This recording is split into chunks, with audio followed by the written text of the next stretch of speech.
Madame la Présidente, Monsieur le rapporteur, tout d'abord, je tiens à vous féliciter tous pour cette adoption à la majorité de la nouvelle résolution. Bismillah ar-Rahman ar-Rahim, wassalatu wassalamu ala ashrafil mursalin.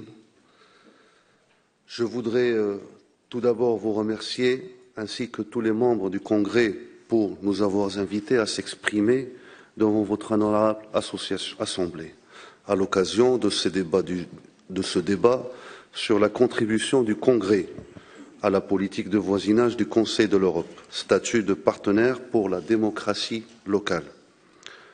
Nous saluons également l'implication depuis 2002 du Congrès dans des actions de coopération avec le Royaume du Maroc. À titre d'exemple, contribution à la création de l'Association nationale des collectivités du Maroc, la participation en 2010 au débat et aux travaux du rapport sur la régionalisation avancée, les échanges de vues tenus en 2012 et 2013 avec les responsables marocains, élus et représentants du gouvernement, sur les projets en cours au Maroc sur l'organisation territoriale et régionalisation.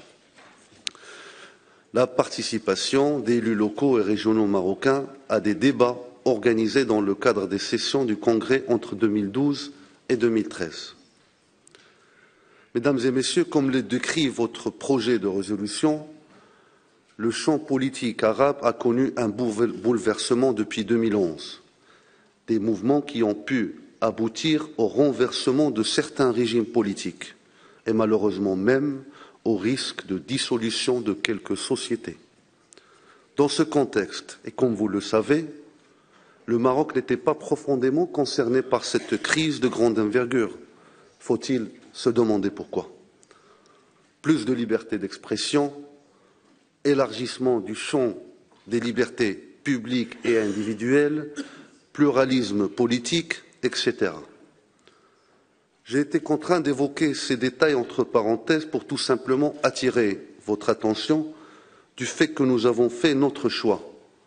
Nous avons opté pour la démocratie, car pour les Marocains, la démocratie est un mode de vie, c'est une culture, mais aussi un défi et un sacrifice, et non pas un produit que l'on puisse consommer de temps à autre.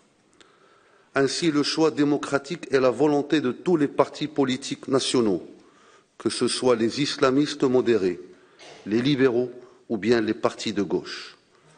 Le choix démocratique, et pour Sa Majesté le roi Mohammed VI, que Dieu l'assiste, est une décision irréversible, telle qu'il l'a fait savoir à plusieurs reprises, que ce soit au Parlement lors de son ouverture le 10 octobre dernier, ou bien pendant le déroulement du dernier Conseil des ministres tenu avant-hier, mardi 14 octobre, quand Sa Majesté a donné ses hautes instructions au ministre de l'Intérieur et de la Justice afin qu'il veille sur le bon déroulement des prochaines élections territoriales.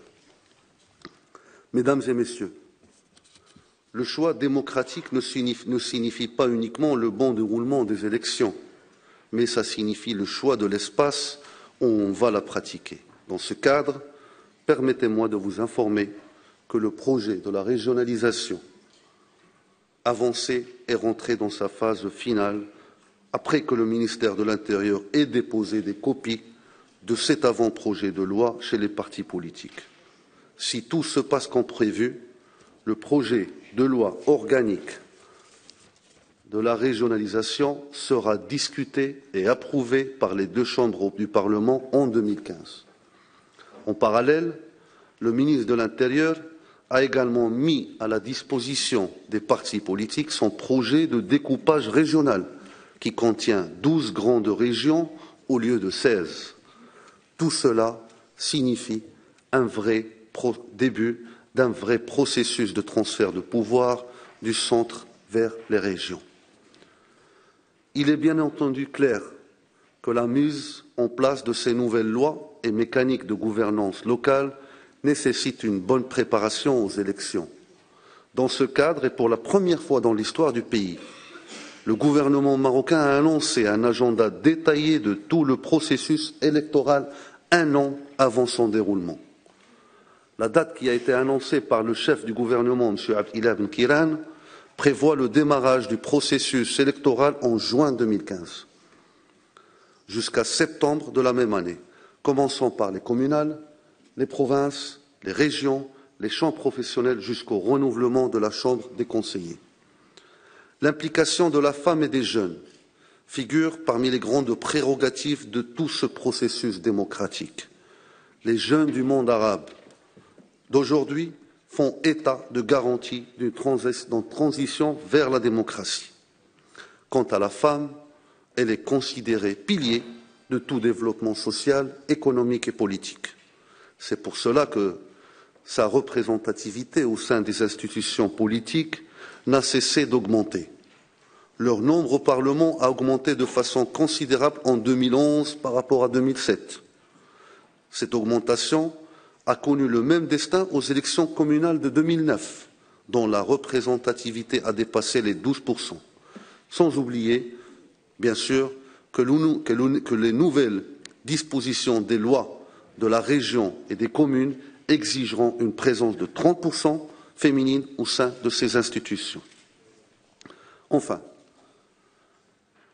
le modèle démocratique que le Maroc est en train d'appliquer depuis son indépendance est aujourd'hui de plus en plus fiable et résistant.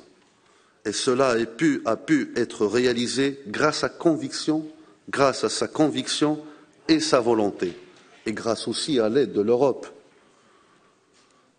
Et grâce aussi à l'aide et au soutien de l'Europe qui a toujours été de nos côtés.